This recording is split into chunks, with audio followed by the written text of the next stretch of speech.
Compelling stories, authentic voices, bold creative vision.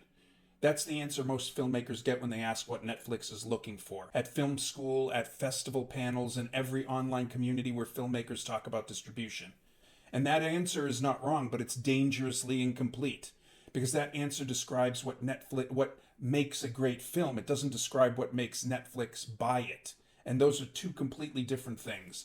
I'm Sal Framondi. This is Post Hollywood Podcast, episode 4 of Get on Netflix. And today I'm going to tell you what Netflix actually wants, the real answers, not just the ones that sound great at a panel. By the end of this episode, you'll understand the 5 things that Netflix looks for when they evaluate an independent film. You'll know which genre are working right now. You'll understand the track record problem and exactly how to solve it. And I'm going to give you the 2-minute pitch structure that actually gets a yes in a Netflix meeting. Let's start with the thing nobody wants to say out loud. Walk into Netflix acquisition meeting. Talk about how much this film means to you personally. Talk about the years you spent developing the story. Talk about the sacrifices you made to get it made. Watch what happens to the faces in the room. They're polite, they listen. Then they look at their iPad and ask completely different sets of questions. How many people have already seen the film? What do they think of it? What festivals did it screen at, and what are the audience's responses? What are the comparable titles, and how did those perform on our platform? What's the target demographic, and how large is it? Does the filmmaker have a track record of delivering on time and on budget? These are not cruel questions. These are the questions of a company that has been burned by passion projects that nobody watched. Netflix is a publicly traded technology company, $15 billion in annual content spending, a board of directors that answers to shareholders. Every single acquisition decision they make is filtered through one primary question. Will this content retain our existing subscribers and attract new ones? Everything else, the artistry, the performances, the cinematography, the social relevance, is secondary to that question. Now, this does not mean Netflix doesn't want great films. It means that greatness alone is not sufficient. A great film with no audience awareness, no comparable titles, no track record behind it, and no data suggesting it will perform is a risk Netflix does not need to take. They have enough options. So here is the reframe that changes everything. Your job as an indie filmmaker approaching Netflix is not to make them feel something. Your job is to give them certainty. Passion is what you got through the making of the film. Data is what gets the film onto the platform. So what does Netflix actually want in 2026? Let me walk you through the content landscape as it stands right now. First, documentaries. Documentaries remain one of the most accessible entry points for independent filmmakers onto Netflix. True crime, social justice, extraordinary real-world stories. These continue to perform strongly across multiple territories. The production costs are typically lower than narrative features, which makes the financial risk more manageable, and Netflix's appetite for documentary content with global resonance remains significant. If you're a documentary filmmaker, this is genuinely good news. The door is more open for you than almost any other category of indie filmmaker right now. Second, international content. International content is no longer a niche category in Netflix. It is a strategic priority. The global success of Korean, Spanish, German, and Indian productions has proven to Netflix data team that the subtitles and the dubbed content performed at the highest levels when the storytelling is strong. If you're a filmmaker working outside of the United States or working with stories rooted in specific cultural contexts, this is your moment. Netflix is actively seeking authentic international voices in a way that they were not doing a decade ago.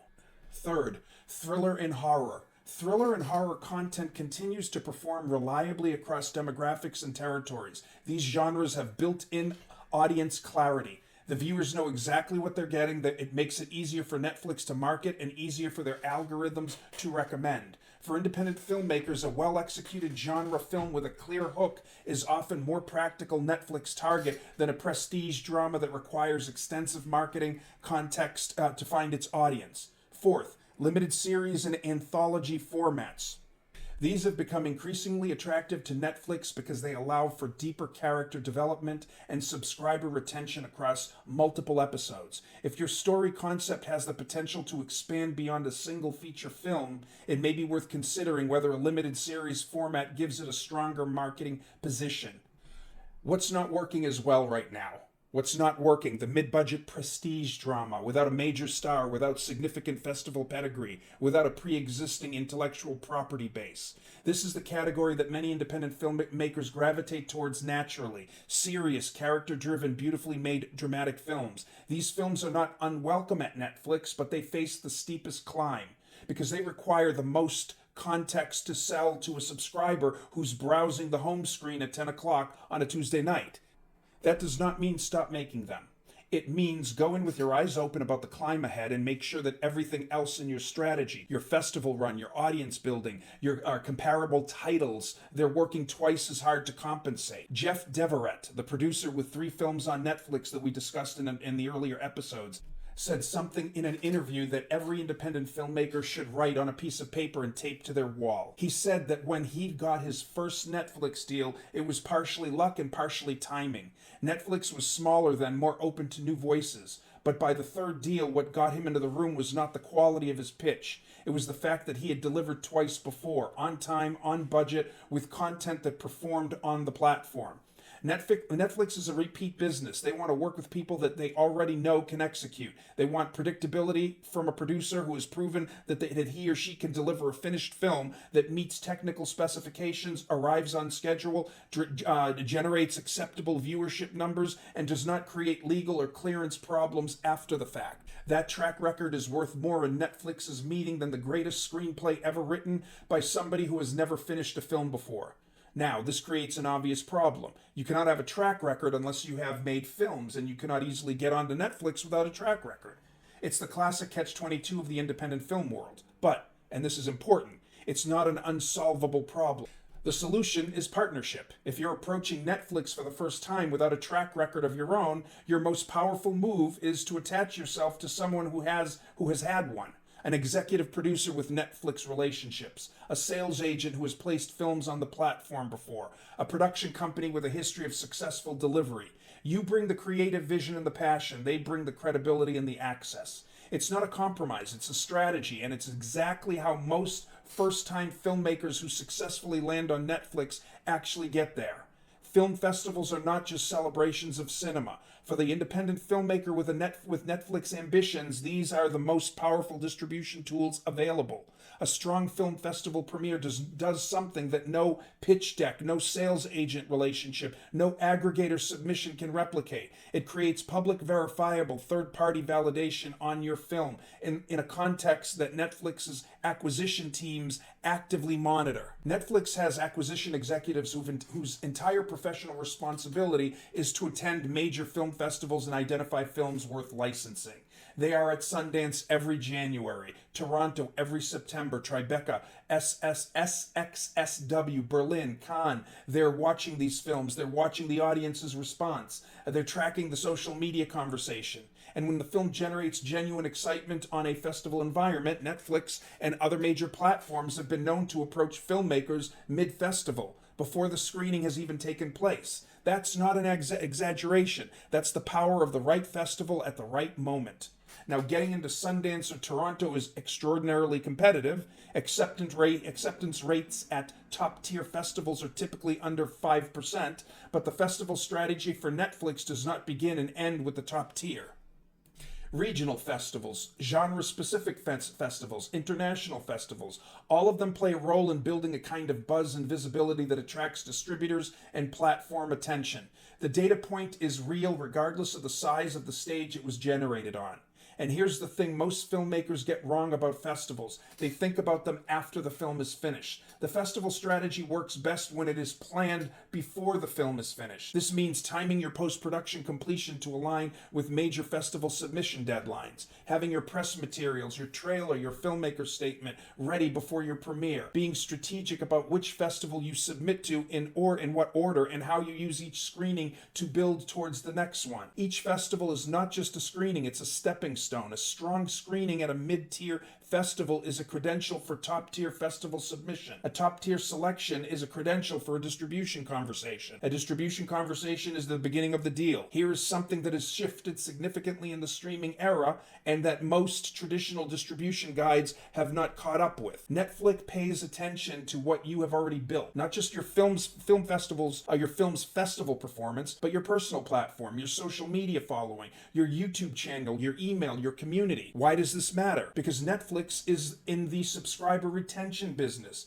Every piece of content that they acquire has to justify its cost by keeping subscribers on the platform. A film made by a filmmaker who already has 200,000 YouTube subscribers brings something to the table that the film made by an unknown filmmaker does not. It brings a built-in audience that's likely to follow the filmmaker to Netflix and watch the film on the day that it drops. That opening day viewership driven by a pre-existing community is exactly the kind of data signal that Netflix's algorithm rewards. This does not mean that you need to be famous to get onto Netflix, but it does mean something most filmmakers have never considered. Every subscriber you build, every social media follower you earn, every email address you collect, it's not a vanity metric. It's a distribution asset. It's something you can point to in a meeting and say, here is the evidence that people are interested in what I make. Here's the proof of audience. Here's the beginning of certainty. The filmmaker who arrives at a distribution conversation with a finished film, a strong festival run, and a community of 50,000 engaged followers is in a fundamentally different position than a filmmaker who arrives with only the film. Both might have extraordinary work, but the one that gives Netflix something the other one does not. Data, proof, certainty. If you're lucky enough to get in front of Netflix acquisition executive, whether directly or through a sales agent, you have approximately 2 minutes to make them want your film. Not 20 minutes, not 10, 2. Jeff Deverett learned this the hard way. His first Netflix pitch ran 20 minutes. He was passionate. He was thorough. He covered every aspect of the film, the story, the production, the vision. Netflix listened politely and they said that they liked it. But he walked out of that meeting knowing that he had done it wrong. By his third Netflix pitch, he was delivering the entire concept in 2 or 3 minutes, and the response was the same or better. So what goes into these 2 minutes? 3 things. And only 3 things. The hook. One sentence that tells them what the film is about in the most compellingly possible way. Not a synopsis, not a plot summary. One sentence that makes them lean forward. 2, comparable titles. 2 or 3 films or shows that already exist on Netflix or other platforms that your film resembles in tone, audience, and genre. Comparable titles do 2 things simultaneously. They tell the acquisition team exactly what they are buying. They give them that data because they can look up how those comparable titles performed and use that as a proxy for how your film might perform. And finally, the audience. Who specifically is going to watch this film? How large is that audience? Why are they going to care?